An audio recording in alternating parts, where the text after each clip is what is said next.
Hello and welcome. So there's an update on the future of the BBC and the TV licence, and to be fair, it's not exactly what a lot of us were hoping for. So today we're breaking down the government's new plan to make the BBC a permanent institution, a hike in TV licensing fees that's coming very soon, the BBC's massive plan to become a YouTube global empire, and how Lisa Nandy, the Secretary for Culture, Media and Sport, described the BBC as the cornerstone of British democracy and just as important as the NHS is to the British public. So let's dive straight into that comparison that's got everybody's blood pressure rising. On the 17th of March just gone, the Culture Secretary Lisa Nandy spoke at the Society of Editors Conference. During her speech, she delivered a line that will surely go down in broadcasting history. She described the BBC as, and I quote, one of the two most important institutions in our country, placing it on the same pedestal as the NHS. Then she said, if the NHS is essential to the health of our people, then the BBC is essential to the health of our democracy. Really? How on earth can somebody holding a political office compare a TV broadcasting network to the National Health Service? Be sure to drop a comment below and let me know what you think about what she said. Her argument, in an era of state-sponsored disinformation and toxic public debate, we need a trusted, unbiased national broadcaster to act as the nation's immune system. I'm sorry, I'm laughing while I'm actually saying this because I can't believe the things that she said. Anyway, I'm not going to debate the trusted aspect of our statement, because when it comes to the BBC, that would turn this short video into a long documentary. But the thing is, it's not just a flowery metaphor. That is the government's justification for the biggest BBC power shift in 100 years. For its entire existence, the BBC's been on a short leash. Every 10 years, the Royal Charter has been reviewed, and so far, always been renewed. Lisa Nandy wants to cut that leash so that future parliaments can't so easily dissolve the BBC.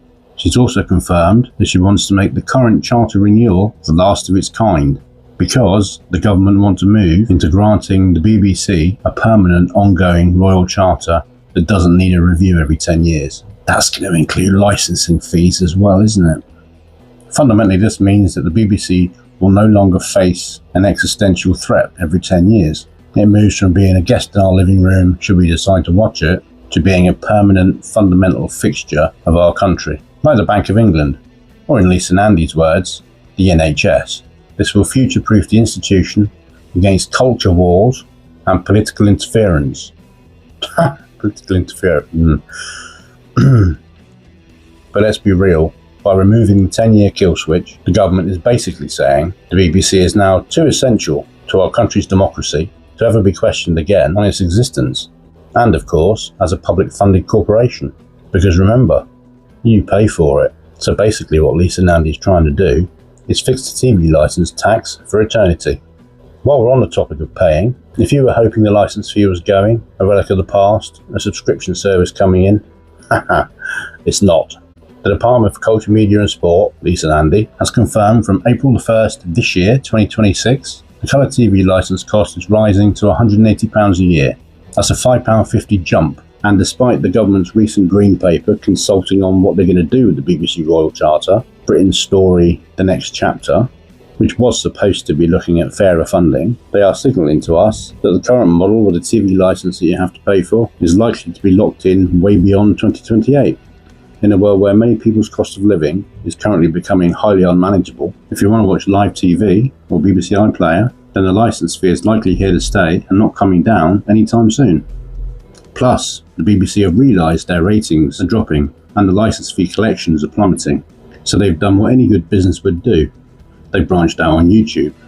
Now a lot of you probably already know about the couple of channels they've already launched on YouTube, but it's not just about a couple of channels. They're planning on all-out global domination, with the current plan to launch 50 new YouTube channels, referred to as the YouTube First strategy. And we're talking about original content, not clips or just on-demand stuff. We're talking about a new series and lots of live broadcasts. So regarding the TV licence and YouTube, which never really used to be a significant issue to have to worry about, times are changing. So just remember, in the UK, you don't need a TV licence for on-demand clips by any channel on YouTube. But you do need a TV licence to watch YouTube if you watch live broadcasts by any TV network or a company regarded as a known TV network, or any live events broadcast by any other streaming service on YouTube, along with the original guidelines for TV licenses as well.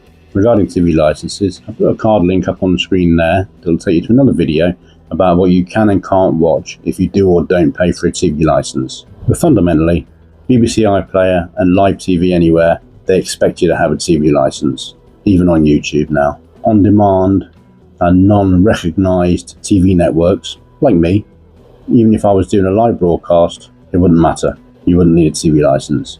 Personally, I think all that's going to do is push more viewers to watch more stuff on YouTube and probably not live stuff on BBC, be it on YouTube or anywhere else. But hey, that's BBC's plan. The only positive thing, if you're a big fan of the BBC, is that there's apparently not going to be any outbreaks on BBC content on YouTube. Not in the UK. Outside the UK, that's a different story. Exactly the same content will have ad breaks, which will generate more revenue for the BBC. Now for the part the government aren't really talking about. The BBC leadership has been begging for one more thing for a long time.